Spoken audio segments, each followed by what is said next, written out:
ಕರ್ನಾಟಕದಲ್ಲಿ ಅಲ್ಲೋಲ ಕಲ್ಲೋಲ ಸೃಷ್ಟಿಸುತ್ತಾ ಆಸ್ನಾ ಚಂಡಮಾರುತ. ಗುಜರಾತ್ನಲ್ಲಿ ಮಳೆ ಜೊತೆ ಸೈಕ್ಲೋನ್ನಿಂದ ಸಂಕಷ್ಟಗಳ ಪ್ರವಾಹ. ಅಬ್ಬರಿಸುತ್ತಿರುವ ರಕ್ಕಸ ಮಳೆಗೆ ಬಲಿಯಾದವರು ಎಷ್ಟು?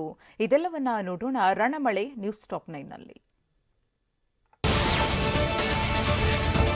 ಬೆಂಗಳೂರಿನಲ್ಲಿ ನಿನ್ನೆಯೂ ಮಳೆ ಅಬ್ಬರಿಸಿದೆ. ನಗರದ ಹಲವೆಡೆ ಮಳೆಯಿಂದಾಗಿ ವಾಹನ ಸವಾರರು ಪರದಾಡಿದ್ದಾರೆ. Majestic, Shantinagar, Richmond Circle, Vasanthanagar, Vijayanagar, Jayanagar, Nagarabhavi, BTM, Nandini Layout, Banashankari, Yeshwanthpur, Chandra Layout, KR Market ಸೇರಿದಂತೆ ಹಲವೆಡೆ ಜನ ಹೈರಾಣಾದ್ರು. ಮಹಾರಾಷ್ಟ್ರದ ಪಶ್ಚಿಮ ಘಟ್ಟ ಭಾಗದಲ್ಲಿ ಭಾರೀ ಮಳೆಯಾಗ್ತಿದೆ. ಬೆಳಗಾವಿ ಜಿಲ್ಲೆ ಚಿಕ್ಕೋಡಿ ವ್ಯಾಪ್ತಿಯಲ್ಲಿ ಮತ್ತೆ ನೆರೆ ಪರಿಸ್ಥಿತಿ ಉಂಟಾಗಿದೆ.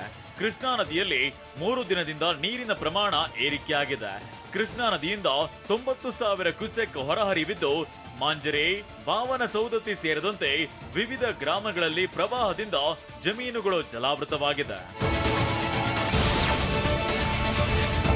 ಹಾಸನ ಜಿಲ್ಲೆಯ ಮಲೆನಾಡು ಭಾಗದಲ್ಲಿ ಮಳೆ ಅಬ್ಬರಿಸುತ್ತಿದೆ. ಕಳೆದ 4 ದಿನಗಳಿಂದ ಮಲೆನಾಡು ಭಾಗದಲ್ಲಿ ಧಾರಾಕಾರ ಮಳೆ ಸುರಿಯುತ್ತಿದೆ.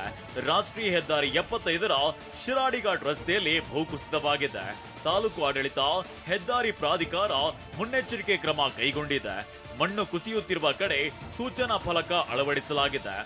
ಸವಾರರು ಪ್ರತಿನಿತ್ಯ ಆತಂಕದಲ್ಲಿ ಸಂಚಾರ ಮಾಡುತ್ತಿದ್ದಾರೆ. ಗುಜರಾತ್ನಲ್ಲಿ ಮಳೆ ಆರ್ಭಟಕ್ಕೆ ಅಲ್ಲೋಲ ಕಲ್ಲೋಲವೇ ಆಗ್ತಿದೆ. ಕಚ್ ಜಿಲ್ಲೆಯಲ್ಲಿ ಆಸ್ನಾ ಚಂಡಮಾರುತದ ಬಗ್ಗೆ ಹವಾಮಾನ ಇಲಾಖೆ ಎಚ್ಚರಿಕೆ ನೀಡಿದೆ. ಹೀಗಾಗಿ ಗುಡಿಸಲುಗಳು ಮತ್ತು ತಾತ್ಕಾಲಿಕ ಮನೆಗಳಲ್ಲಿ ವಾಸಿಸುವ ಜನರು ಸ್ಥಳಾಂತರಕ್ಕೆ ಸೂಚನೆ ನೀಡಲಾಗಿದೆ.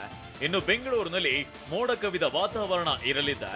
ಕರ್ನಾಟಕದ ಕರಾವಳಿ ಭಾಗದಲ್ಲಿ ರೆಡ್ ಅಲರ್ಟ್ ಘೋಷಿಸಲಾಗಿದೆ.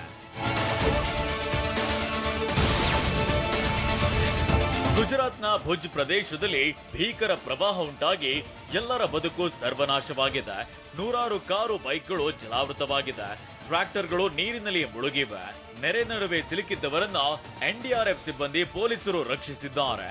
ಮಹಿಳೆಯರು ಟ್ರ್ಯಾಕ್ಟರ್ ಹಿಂಬದಿ ಕೂತು ಪ್ರಯಾಣಿಸಿದ ದೃಶ್ಯಗಳು ಕೂಡ ಕಂಡುಬಂತು.